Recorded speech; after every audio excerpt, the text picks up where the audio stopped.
जय हिंद साथियों। जी हाँ, आप बिल्कुल सही थंबनेल देख के आ रहे हैं। ये खबर बिहार विशेष शिक्षक के लिए है। जैसा कि आप देख आए होंगे, थंबनेल पे लिखा है कि सक्षमता परीक्षा करवाना जो है सरकार को महंगा पड़ा है। स्कूल आवंटन में देरी क्यों हो रहा है? देना होगा सेवानिवृत्तता का लाभ, और नहीं हो तो लाखों शिक्षकों की नौकरी जो है खतरे में है। ये सारी बातें मैं क्यों कर रहा हूँ, इस वीडियो में हम इस पे डिटेल से चर्चा में करेंगे। और आपको पता है कि 1,87,000 शिक्षक जिन्होंने सक्षमता वन का परीक्षा दिया था और उनकी काउंसलिंग कंप्लीट होने वाली है, बहुत सारी चीज़ों को जो है डाउटफुल कैटेगरी में डाला गया है। उसके बाद जो सबसे ज़्यादा इंतजार की बात है वो स्कूल आवंटन को लेके हो रहा है। अटकलें लगाई जा रही है कि भैया आप 1-2 दिन पहले देखिएगा कि इसका जो है अपडेट नवंबर में आ रहा है, पहले ट्रांसफर हो रहा है। तो सरकार जो है सक्षमता परीक्षा करवा के फंस चुकी है। उसके पीछे का भी मैं रीजन आपको बताने वाला हूँ, डिटेल में बताने वाला हूँ, विथ प्रूफ बताने वाला हूँ। और यदि सरकार सेवानिवृत्तता का लाभ नहीं देती है तो जो भी पुराने नियोजित शिक्षक हैं उन सभी के जो नौकरी है वो खतरे में आ सकती है। वो कैसे आएगी उसके बारे में भी हम डिटेल से इस वीडियो में बताने वाले हैं। तो प्लीज आप वीडियो को अंत तक जरूर वॉच करिएगा, तभी आपको समझ में आएंगी चीजें। ठीक है, तो चलिए बिना किसी देरी के हम इस वीडियो को शुरू करते हैं।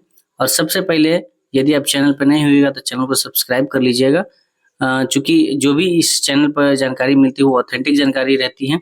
आपको पता होगा कि पिछले कई दिनों से इस चैनल पर कोई भी वीडियो नहीं आया था। तो आप भी जानते हैं कि आप भी शिक्षक हैं और एग्जामिनेशन चल रहा है तो सारे लोग उसमें बिजी होते हैं। तो चलिए बिना किसी देरी के हम शुरू करते हैं। देखिए, जो सबसे बड़ी मेन मुद्दा है जो स्कूल आवंटन को लेके, अब हुआ क्या है कि के पाठक सर के समय में सभी शिक्षकों को बिहार राज्य कर्मी का दर्जा लेने के लिए विभाग ने ये तो कह दिया कि भैया बीएसईबी के द्वारा जो है सक्षमता परीक्षा कंडक्ट किया जाएगा और सक्षमता परीक्षा पास होने के बाद शिक्षक राज्यकर्मी बन जाएंगे। तो जब उसमें सक्षमता परीक्षा का नोटिफिकेशन निकाला गया था तो उसमें एक चीज का आप देखे होइएगा। यदि विज्ञापन आप नहीं देखें तो इसको आप देखेंगे। ये सक्षमता परीक्षा का विज्ञापन है जिसका 26 जनवरी को जो है प्रकाशित किया गया था। ये फॉर्म भरने का अलग अलग टाइम है। 26 फरवरी से 13/3 तक एग्जाम भी चला था। ठीक है, उसके बाद जो इसमें मेन चीजें थी, जो क्वालिफिकेशन थी शिक्षकों के लिए कि भैया कौन कौन से शिक्षक भर सकते हैं और उसकी पात्रता क्या होगी, तो उसमें देखिए, यदि आप इस पॉइंट को आप देख पा रहे हैं तो यहाँ पे देख रहे होंगे कि टेट सीटेट स्टेट उत्तीर्णता प्रमाण पत्र की बात की गई है। आप इसमें कहीं भी दक्षता का जिक्र जो है नहीं किया गया है। अब जो भी पुराने शिक्षक हैं जिन्होंने सीटेट टेट या स्टेट उत्तीर्णता प्रमाण नहीं किया था उत्तीर्ण, उनके लिए सरकार एक अलग से दक्षता कंडक्ट करवाया था जिसको इक्विवेलेंट मान लिया गया था, सीटेट टेट और स्टेट के इक्विवेलेंट। बट सुप्रीम कोर्ट का आदेश है, सुप्रीम कोर्ट के आदेश का कॉपी मेरे पास अभी फिलहाल नहीं है। जैसे मेरे पास उपलब्ध होता है मैं आपको कम्युनिटी पोस्ट या कहीं के माध्यम से आपको बताने का प्रयास करूंगा, या किस इसमें जो भी लोग देख रहे हैं यदि उनके पास अगर होगा या इन बात से सहमत होंगे तो वो प्लीज कमेंट होगा करके कमेंट करेंगे। ठीक है, तो इसमें क्या है कि सुप्रीम कोर्ट का आदेश है कि दक्षता इज नॉट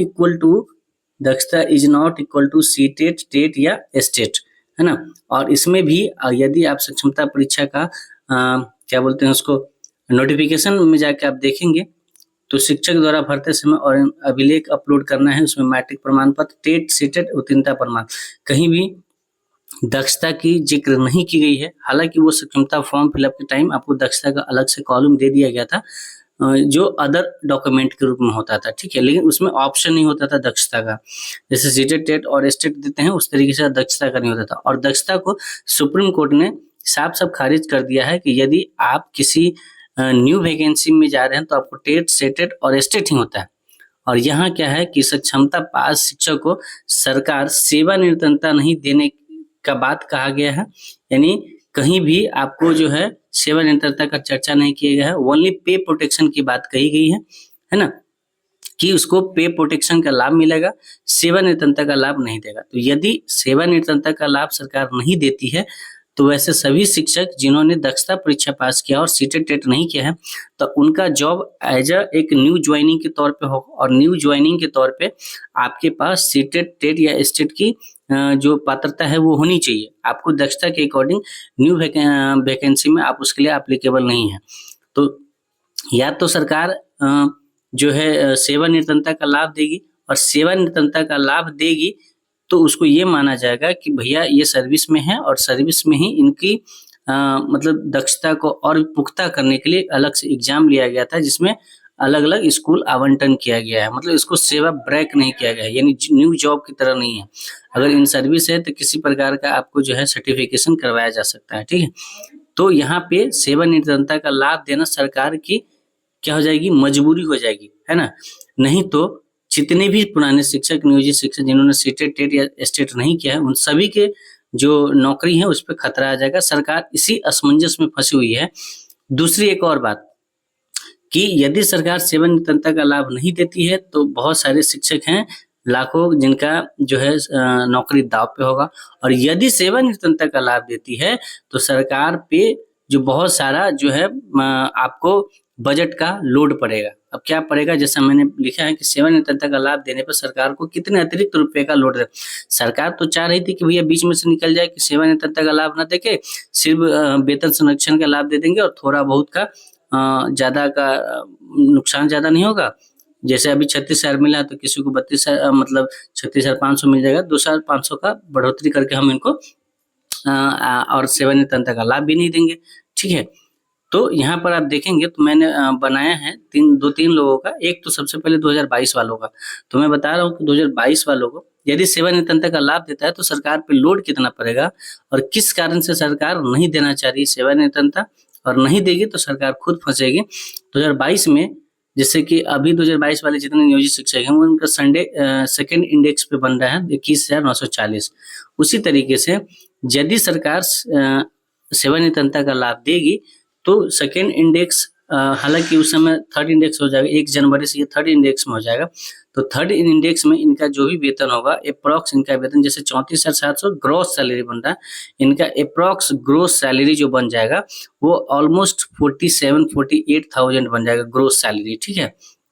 तो देखिए कहाँ कितना का ये आपका इंक्रीमेंट हो रहा है। दूसरी बात 2004-5 वालों का जो है, जिनका भी अभी बेसिक पे 28,660 रुपया है, उनका 11वां इंडेक्स के आधार पे बन रहा है। मैं आपको चाहूँ तो पुराने वेतन स्केल के हिसाब से दिखा देता हूँ। ये हमारा पुराना पे स्केल है, मैंने प्राइमरी शिक्षक का सिर्फ लिया है, इसमें ग्रेड पे हुआ करता था 2000। और यहाँ देखेंगे तो 2000 जो 4-5 वाले हैं, जिनका 28,660 रुपया बन रहा है, उनका इंडेक्स यदि आप देखेंगे तो ये इंडेक्स है 11वां इंडेक्स है, ठीक है। और इस 11वां इंडेक्स में इनका बन रहा है 28,660, ठीक है। तो यदि इनको सेवानिवृत्तता का लाभ दे तो कितना वेतन बनेगा, और सेवानिवृत्तता का लाभ ना दे तो कितना बनेगा। तो उसके लिए हमको फिटमेंट मैट्रिक्स टेबल में जाना पड़ेगा। यदि सेवानिवृत्तता का लाभ नहीं देती सरकार तो सिर्फ 28,660 जो था वो 28,980 बन जाता, लेकिन इंडेक्स इनका घट जाता, इंडेक्स छठा इंडेक्स आ जाता। लेकिन जैसे ही ये सेवानिवृत्तता का लाभ देंगे तो जितने इंडेक्स में उनका वेतन पुराने पे स्केल में बनता था 28,660, 11वां इंडेक्स था, तो इनका जो बेसिक वेतन बन जाएगा वो 33,600 पे बनेगा। तो वही मैंने वेतन कैलकुलेट किया है। तो यदि आपको मैं भी दिखा रहा हूँ, जैसे जो भी शिक्षक 2004-5 वाले होंगे वो प्लीज कमेंट करेंगे, जिनका 28,660 है, अप्रॉक्स उनका 44,000 के आसपास बन रहा है ग्रोस सैलरी, 1,800 रुपया अगर नहीं काटा जा रहा है, या 1800 उसी के आसपास 44,100-200 बन रहा है, ठीक है। लेकिन जैसे ही सरकार इनको सेवानिवृत्तता के लाभ देती है तो 11वां इंडेक्स पे नए फिटमेंट मैट्रिक्स टेबल में 33,600 रुपया इनको पे करना पड़ेगा। इनके बेसिक पे में ही देखिए ऑलमोस्ट जो है 8,000 रुपये का 5,000 रुपये का इंक्रीमेंट हो रहा, और इनका जो ग्रोस सैलरी होगा बिना एनपीएस काटे हुए लगभग 53,000 रुपये हो जाएगा, यानी 44 और 9,000 रुपये का यहाँ इंक्रीमेंट हो रहा है। और ऐसे जो है हजारों लाखों की संख्या में शिक्षक है, ठीक है। उसी प्रकार 2014-16 वालों को देखें तो 9वां इंडेक्स के आधार पर उनका 27,010 रुपये बन रहा है, जिनका बेसिक टोटल बन जा रहा है 42,865। और वही 9वां इंडेक्स के आधार पे अगर फिटमेंट मैट्रिक्स टेबल के आधार देखें तो इनका जो ग्रोस सैलरी बनेगा वो 50,000, अप्रॉक्स यहाँ भी 8,000 रुपये का आपको बढ़ोतरी देखने को मिल रहा है, ठीक है। उसके बाद जो 3-4 वाले हैं, जो सबसे पुराने शिक्षक हैं, 30,420 उनका इंडेक्स बन रहा है, इंडेक्स नंबर 13, और फिट उसके आधार पर इनका वेतन बढ़ रहा है 48,151। 13वां इंडेक्स पे अगर सरकार इनको देगी तो 35,640 इनका बेसिक पे बनेगा, और 56,282 यानी 8,000 रुपये का सीधा सीधा यहाँ भी इंक्रीमेंट हो रहा है। तो कुल मिला के मैं आपको समझाने का प्रयास कर रहा हूँ कि यदि सरकार सेवानिवृत्ति का लाभ नहीं देती है तो पुराने शिक्षकों को न्यू ज्वाइनिंग के तौर पे नहीं किया जा सकता है, क्योंकि उनके पास टेट, सीटेट या बीटेट का नहीं है डॉक्यूमेंट, और दक्षता को सुप्रीम कोर्ट मानती नहीं है।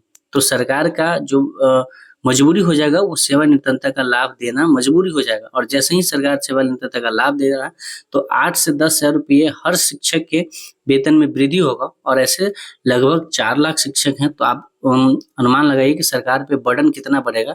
तो सरकार जो है बुरी तरीके से फंस चुकी है इसमें, है ना। हालांकि सेवानिवृत्ति का लाभ हमारे पुराने निजी शिक्षकों का हक है, जिसको सरकार चाह रही थी कि किसी भी तरीके से बचा लिया जाए या निकल लिया जाए, लेकिन वो अभी असमंजस में फंस गए हैं, और इस तरीके से आपका जो है वेतन इस तरीके से होगा। तो सरकार इसी वजह से इसी सब दुविधा में फंसी हुई है, जिसके वजह से आपके पोस्टिंग में जो है लेट लग रही है। सरकार चाह रही है कि इसके बीच का रास्ता निकाला जाए, ताकि ना हमें नुकसान हो और ना शिक्षकों को। ठीक है, तो सरकार को जो है आप, आई होप कि आपको ये जो थंबनेल देख के आए हैं, तो आई होप कि आपको समझ में आ गया होगा कि मैंने ऐसा थंबनेल क्यों बनाया। जैसा कि मुझे जहाँ तक जानकारी होती है सीनियर से, मैं वो प्रयास करता हूँ उस वीडियो के माध्यम से आपको बताने का। ऐसा नहीं कि मैं काफ़ी एक्सपीरियंस उस मैटर में, मैं तो अभी 2022 से सिलेक्ट हूँ, तो जहाँ भी शिक्षा सलाह मुशावरा करने के बाद जो कुछ जानकारी आती है तो मैं आपको बताने का प्रयास करता हूँ। अभी हर दिन आपको स्कूल आवंटन से संबंधित आपको वीडियो देखने को मिलेगा, और आप लोग खोजते भी होंगे। तो स्कूल आवंटन में जैसे कि 2 दिन पहले भी न्यूज आया है कि आपका स्कूल आवंटन अब नवंबर में होने को जा रहा है। तो इसी तरीके से सरकार अपना जो है टाइम टालते जा रही है ना, हर महीने टाइम डालती है ताकि उनके बीच का कोई रास्ता निकले। अदरवाइज सरकार को जो है सेवानिवृत्ति का लाभ एकदम देना पड़ जाएगा, है ना, और इससे सरकार के ऊपर बर्डन बढ़ेगा। तो सरकार चाह रही है कि बीच का रास्ता निकले। यही कारण है कि आपको जो है स्कूल आवंटन में देरी हो रही है ना। तो सक्षमता परीक्षा का जो काउंसलिंग भी है वो भी काफ़ी स्लो चल रही है। अभी तक जितने भी डाउटफुल कैटेगरी के शिक्षक मिले हैं उनका कोई भी न्यूज नहीं आया है। तो आई होप कि आप लोग को ये चीज़ें समझ में आई होंगी। यदि वीडियो से संबंधित कोई और भी जानकारी हो, कोई क्वेरी हो, तो आप कमेंट बॉक्स में कमेंट करके पूछ सकते हैं। तो चलिए मिलते हैं नेक्स्ट वीडियो में। और जब तक नहीं आती है आपको परेशान होने की आवश्यकता नहीं है। अभी सरकार जो है हमारे शिक्षक भी सेवानिवृत्ति की मांग कर रहे हैं और उसके लिए लड़ाई लड़ रहे हैं। तो आई होप 99% चांस है कि सेवानिवृत्ति का लाभ सरकार देगी, और जो कि हम लोग का हक है। तो चलिए मिलते हैं नेक्स्ट वीडियो में। तब तक के लिए आप स्वस्थ रहिए, मस्त रहिए और अपने काम में व्यस्त रहिए। Thank you so much. जय हिंद।